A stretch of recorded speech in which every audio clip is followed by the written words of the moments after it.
જે હતું એ વખતે જે આવે સલાહ આપે, જે આવે સલાહ આપે, સલાહ આપવાનો દરેકનો અધિકાર છે. અમે કઈ સર્વજ્ઞ નથી, અમને બધી જ ખબર છે, અમે બધા જ કામના અનુભવી છીએ, અમે બધી જ કામમાં નિષ્ણાત છીએ એવું નથી.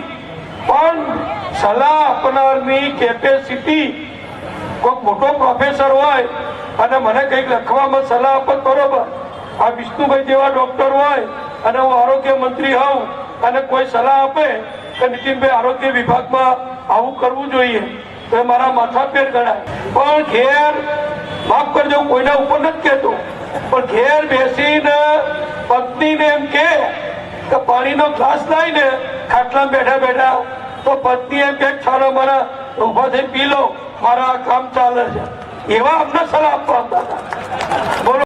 સાંજ સમાચાર ફેસબુક પેજને લાઇક કરો, વિડીયો શેર કરો અને વધુ વિગતવાર સમાચાર માટે sanssamachar.net વિઝિટ કરો.